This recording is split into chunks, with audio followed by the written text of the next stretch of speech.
سورۃ مریم کی آیت نمبر 8۔ الحمدللہ وکفی سلام علی عبادہ الذین اصطفی خصوصا علی سید الرسل وخاتم الانبیاء وعلی آلہ واصحابہ الاتقیاء اما بعد فاعوذ باللہ من الشیطان الرجیم بسم اللہ الرحمن الرحیم قال رب أنى يكون لي غلام وكانت امرأتي عاقرا وقد بلغت من الكبر عتيا قال كذلك قال ربك هو علي هين وقد خلقتك من قبل ولم تك شيئا قال رب اجعل لي آية قال آيتك ألا تكلم الناس 3 ليال سويا قال رب أنى يكون لي غلام۔ حضرت زکریا علیہ السلام کہنے لگے اے میرے پروردگار، کیسے ہو سکتا ہے میرے ہاں لڑکا، وکانت امراتی عاقرہ، جبکہ میری بیوی بانجھ ہے، وقد بلغت من الکبر عتیہ، اور میں بھی بڑھاپے کی انتہا کو پہنچ چکا ہوں۔ قال کذالک، اللہ رب العزت نے فرمایا ایسے ہی ہوگا۔ قال ربک هو علی ہین، اور تیرے پروردگار نے فرمایا کہ یہ میرے لیے بہت آسان ہے۔ وقد خلقتک من قبل، جبکہ اس سے پہلے میں نے تجھے بھی پیدا کیا۔ ولم تک شیئا، حالانکہ تو کچھ بھی نہیں تھا۔ قال رب اجعل لی آیہ، عرض کیا میرے پروردگار میرے لیے اس کی کوئی نشانی طے فرما دیجئے۔ قال آیتک الا تکلم الناس 3 لیال سویا، اللہ رب العزت نے فرمایا اس کی نشانی یہ ہے کہ تو لوگوں سے گفتگو نہیں کر سکے گا 3 رات تک صحیح ہونے کے باوجود۔ حضرت زکریا علیہ السلام نے اللہ رب العزت سے ایک دعا کی، اور یہ دعا اس وقت کی جب بڑھاپے کی انتہا کو پہنچ چکے تھے۔ 120 سال اپنی عمر تھی، 98 برس اپنی اہلیہ کی عمر تھی۔ اس دعا کا داعیہ کیا بنا؟ سورۃ آل عمران میں اللہ پاک نے اس کو بیان فرمایا ہے کہ حضرت زکریا علیہ السلام جو اپنی بھانجی مریم کے کفیل تھے، حضرت عیسیٰ علیہ السلام کی والدہ ماجدہ سیدہ مریم علیہ السلام حضرت زکریا علیہ السلام کی بھانجی تھی، اور یہ ان کے کفیل تھے۔ بیت المقدس میں ہی وہ رہتی تھی۔ حضرت زکریا علیہ السلام ایک دفعہ ان کے پاس ان کے کمرے میں تشریف لائے تو کیا دیکھتے ہیں کہ بھانجی کے پاس بے موسم پھل پڑے ہوئے اس کے کمرے کے اندر، حالانکہ ان کے سوا کوئی آتا جاتا نہیں تھا اور نہ ہی ان پھلوں کا موسم تھا۔ تو بھانجی سے پوچھتے انا لکی ھذا، یہ پھل کہاں سے آئے ہیں، یہ تجھے کہاں سے مل گئے؟ تو بھانجی نے جواب دیا ہی من عند اللہ، یہ اللہ کی طرف سے آئے ہیں، اور اللہ رب العزت جب چاہے جیسے چاہے جو چاہے پیدا کر سکتا ہے۔ تو اسی وقت دل میں خیال آیا کہ جو اللہ بغیر موسم کے مریم کو پھل دے سکتا ہے تو وہ بغیر طاقت اور قدرت کے بڑھاپے کے اندر مجھے اولاد بھی دے سکتا ہے۔ چنانچہ اللہ پاک سے دعا کی یا اللہ بیٹا عطا فرما دے۔ اللہ رب العزت نے بشارت دے دی بیٹا ہوگا، اس کا نام یحییٰ ہوگا اور بڑی ممتاز صفات کا حامل ہوگا۔ خود ہی دعا کی اور پھر خود ہی تعجب کرنے لگ گئے، کہنے لگے انا یکون لی غلام، میرے ہاں لڑکا کیسے ہو سکتا ہے، وقت میری بیوی جو ہے وکانت امرأتی عاقرہ، وہ بھی باندھ ہے، اس کے اندر صلاحیت نہیں، وہ بیمار ہے، وہ بچے کو جنم نہیں دے سکتی، اور میں بھی قد بلغت من الکبر عتیہ، بڑھاپے کی بھی انتہا کو پہنچ چکا ہوں، کیسے ہوگا؟ اللہ کی قدرت پہ شک نہیں، ایک اللہ کے نبی کو اللہ کی قدرت پہ کیسے شک ہو سکتا ہے؟ لیکن استعجاب میں، تعجب میں یہ پوچھنا چاہتے تھے کہ کیا ہم جوان ہو جائیں گے یا کوئی اور صورت بنے گی، طریقہ کیا ہوگا، اس کا سبب کیا ہوگا؟ تو اللہ رب العزت نے فرمایا کذالک، ایسے ہی ہوگا، اسی طرح ہی ہوگا، آپ بھی ایسے ہی بڑھاپے میں رہیں گے، اہلیہ بھی ایسے ہی بڑھاپے میں رہے گی، اور اسی صورتحال کے اندر اللہ پاک بیٹا عطا فرمائیں گے۔ میرے محترم دوستو، بڑھاپا ایک ایسی کیفیت ہے جو ہر انسان پہ آتا ہے، کوئی بھی اس سے بچا ہوا نہیں، اور ایسا ایک یہ بیماری کہہ لے یا یہ ایک مرحلہ کہہ لے کہ جس کا تدارک بھی کوئی نہیں، انسان دوائیاں کھائے، طاقت کی جتنی مرضی جو ہے وہ اشیاء کھائے، غذائیں کھائے، دوائیں کھائے، اور اپنے جو ہے رنگ و روپ کو بدلنے کے لیے کریمیں اور ٹیوبیں استعمال کرے، لیکن یہ بڑھاپا پھر بھی آگے ہی رہتا ہے۔ جناب محمد کریم صلی اللہ علیہ وسلم جو طاقت اور قوت کے لحاظ سے عام انسانوں سے کہیں زیادہ بڑھ کے تھے، آپ علیہ السلام پہ بھی ضعف آیا، آخری عمر کے اندر آخری 1-2 سالوں میں آپ صلی اللہ علیہ وسلم نوافل بیٹھ کے پڑھا کرتے تھے ضعف کی وجہ سے، اگرچہ آپ صلی اللہ علیہ وسلم کے بال بہت زیادہ سفید نہیں ہوئے۔ حضرت انس رضی اللہ تعالیٰ عنہ فرماتے ہیں آپ علیہ السلام کے سر مبارک میں اور داڑھی مبارک میں 20 سے زیادہ بال سفید نہیں تھے، آپ کے بال زیادہ تر سیاہ ہی تھے، لیکن جسمانی طور پہ کمزوری اور ضعف آ گیا تھا۔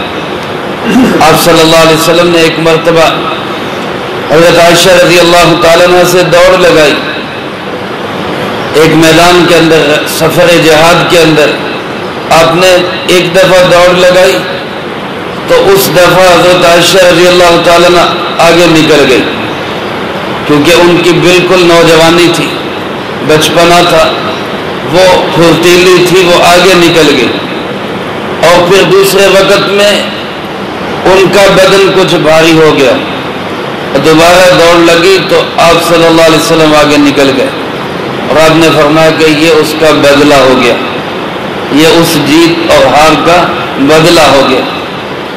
جناب نبی پاک صلی اللہ علیہ وسلم کے اندر بھی، ان مقدس ہستیوں کے جسموں میں بھی ضعف آیا، آپ نے بھی بیٹھ کے نوافل پڑھے۔ اور میرے دوستو، اگر کمزوری ہو، ضعف ہو، کھڑا نہ ہوا جا سکتا ہو، بیٹھ کے انسان نفل پڑھے، اللہ کی رحمت سے امید ہے کہ ضعف اور کمزوری اور عذر کی وجہ سے جو بیٹھ کے پڑھے گا اللہ اس کو بھی پورا اجر نصیب فرمائے۔ اس میں یہ بھی ذہن میں رکھیں کہ علماء نے لکھا ہے کرسی پہ بیٹھ کے نماز پڑھنے سے نیچے بیٹھ کے نماز پڑھنا زیادہ افضل ہے۔ اگر ایک انسان کے اندر نیچے بیٹھنے کی ہمت ہے، استطاعت ہے، وہ نیچے بیٹھ سکتا ہے، تو اس کو نیچے بیٹھ کے نماز پڑھنی چاہیے۔ کرسی بالکل آخری درجہ ہے، نیچے بیٹھنے کی بھی ہمت نہیں، اور اگر نیچے بیٹھ کے اٹھ سکتا ہے تو نیچے ہی بیٹھنا چاہیے۔ صرف مشقت سے بچنے کے لیے کرسی پہ بیٹھ کے نماز پڑھ لینا کہ چلو ہمیں تکلیف نہ ہو، یہ غیر اولا ہے۔ اولا اور افضل یہ ہے کہ عاجزی اور انکساری کے ساتھ عبادت کی جائے، اور اس کا بہترین طریقہ یہ ہے کہ نیچے بیٹھنے کی کوشش کی جائے۔ رہی یہ بات کہ آپ صلی اللہ علیہ وسلم پہ بھی ہر ایک انسان پہ کمزوری اور ضعف آئے گا، حضرت زکریا علیہ السلام پہ بھی آیا، تو پوچھنے لگے کہ یا اللہ یہ کیسے ہوگا لڑکا؟ کمزوری دور ہو جائے گی، بڑھاپا دور ہو جائے گا، ہم تندرست اور جوان ہو جائیں گے، یا کوئی اور صورت ہوگی؟ تو ظاہر ہے کہ آیا ہوا بڑھاپا یہ جا نہیں سکتا، اور کھوئی ہوئی جوانی واپس آ نہیں سکتی۔ تو اللہ رب العزت نے فرمایا ایسا کچھ نہیں ہوگا، جس حال میں آپ ہو اسی حال میں ہوگے، اسی بڑھاپے کی صورت حال میں اللہ پاک آپ کو بیٹا عطا فرمائے گا۔ اور یہ اللہ کی قدرت ہے، وہ کر سکتا ہے، بلکہ فرمایا تیرا رب وہ فرماتا ہے هو علی ہین، یہ تو میرے لیے بہت ہی آسان ہے، یہ تو میرے لیے کوئی مشکل ہی نہیں ہے۔ جیسے کہتے ہیں یہ تو ہمارے بائیں ہاتھ کا کھیل ہے، اللہ رب العزت کے لیے تو کوئی چیز مشکل نہیں۔ بڑھاپے کے اندر اولاد دینا اللہ کے لیے کیا مشکل ہے؟ فرمایا وقد خلقتک، اس چیز پہ غور کرو کہ اللہ نے آپ کو بھی پیدا کیا تھا، ولم تک شیئا، جبکہ آپ کچھ بھی نہیں تھے، آپ کا نام و نشان نہیں تھا۔ ہر انسان اس پہ غور کرے، اپنی عمر سے ذرا پیچھے چلا جائے، وہ اس سے پہلے کچھ بھی نہیں تھا، نام و نشان نہیں تھا، کوئی عطا پتہ نہیں تھا۔ اللہ نے اس کو اپنی قدرت سے پیدا کیا، اللہ نے ہم سب کو اپنی قدرت سے پیدا کیا۔ پھر کہنے لگے اچھا اللہ رب العزت ایسا کر، رب اجعل لی آیا، مجھے کوئی نشانی بتا دو، اس کی پتہ چل جائے کہ اب جو ہے وہ آثار شروع ہو چکے۔ انسان ہے نا، خوشخبری ملے تو پھر بھی دل کرتا ہے جلدی جلدی مل جائے، تو یا اللہ کوئی ایسی نشانی بتا دے کہ مجھے پتہ چل جائے کہ اب جو وہ خوشی کا مرحلہ وہ قریب آ گیا۔ تو اللہ رب العزت نے فرمایا آیتک، نشانی اس کی یہ ہوگی اللہ تکلم الناس ثلاث لیال، کہ آپ 3 دن تک 3 رات تک آپ لوگوں سے بات نہیں کر سکیں، آپ کی زبان گونگی نہیں ہوگی، زبان بند نہیں ہوگی، لیکن قدرت خدا ایسی ہوگی کہ آپ کا ذکر و اذکار، اللہ کو یاد کرنا، اللہ کی حمد و ثنا، یہ تو زبان پہ جاری ہوگا، لیکن لوگوں کے ساتھ بات چیت نہیں ہو سکے گی۔ یہ زبان اللہ کی قدرت سے چلتی ہے، یہ گوشت کا ٹکڑا ہے، اس کو بلواتا کون ہے؟ اللہ۔ اس میں قوت گویائی کس نے رکھی ہے؟ اللہ رب العزت نے۔ وہ جس چیز کے لیے چاہے جب چاہے چھین لے، اللہ نے اس کے اندر ساری قوتیں اور طاقتیں رکھی، اور اس میں چکھنے کی قوت اور طاقت بھی اللہ پاک نے رکھی۔ اللہ اس سے چھین لے، ایک شخص اس کو ایسی بیماری لگی، زبان سے چکھنے کی صلاحیت ختم ہو گئی، اب وہ کہتا ہے میں منہ میں مٹی ڈالوں یا مٹھائی ڈالوں، مجھے کوئی پتہ نہیں چلتا کیا منہ میں ڈالوں۔ یہ بھی اللہ کا کتنا بڑا انعام ہے، ہمیں زبان چکھ کے بتاتی ہے یہ چیز مرچ والی ہے، اس میں نمک زیادہ ہے، اس میں میٹھا زیادہ ہے، اس میں فلاں چیز زیادہ ہے، یہ کڑوی ہے اور یہ پھیکی ہے۔ یہ سب ذائقے چکھنے کی لیبارٹری اللہ نے بغیر کسی فیس اور معاوضے کے ہمارے منہ کے اندر رکھی۔ تو اسی زبان میں قوت گویائی بھی اللہ نے رکھی، زبان ٹھیک ہوگی، سویہ تندرست ہوگی، کوئی عیب نہیں ہوگا، کوئی مسئلہ نہیں ہوگا، لیکن قدرت کی طرف سے 3 دن تک آپ لوگوں سے بات نہیں کر سکیں۔ تو جب آپ کی بات نہ ہو سکے تو آپ سمجھ جائیں کہ اب خوشی کے لمحات قریب آ چکے۔ یہ نشانی اللہ رب العزت نے عطا فرما دی۔ چنانچہ پھر وہ وقت آیا، اللہ پاک نے وہ بیٹا عطا کیا، اس کا تذکرہ اللہ پاک نے اگلی آیات میں کیا ہے، وہ انشاءاللہ اگلی فرصت میں آئے گا۔ اللہ پاک سے دعا ہے اللہ مجھے آپ کو سب کو قرآن و سنت کی صحیح سمجھ نصیب فرمائے، اس پہ عمل کر کے دوسروں تک پہنچانے کی توفیق عطا فرمائے۔ اللہم لک الحمد کما ینبغی لجلال وجہک وعظیم سلطانک، اللہم لا احصی ثناء علیک انت کما اثنیت علی نفسک، اللهم لك الحمد كما أنت أهله. صل على محمد كما أنت أهله. وافعل بنا ما أنت أهله فإنك أهل التقوى وأهل المغفرة. اللهم ربنا ظلمنا أنفسنا وإن لم تغفر لنا وترحمنا لنكونن من الخاسرين. اللهم ربنا هب لنا من أزواجنا وذرياتنا قرة أعين واجعلنا للمتقين إماما. اللهم إنا على ذكرك وشكرك وحسن عبادتك. اللهم احسن عاقبتنا في الأمور كلها وأجرنا من خزي الدنيا وعذاب الآخرة. اللهم باقية كباقية الوليد.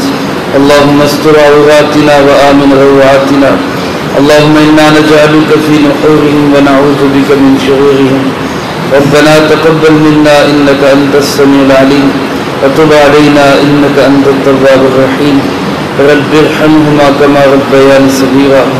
وصلى الله على النبي الكريم وعلى آله وأصحابه أجمعين برحمتك يا أرحم.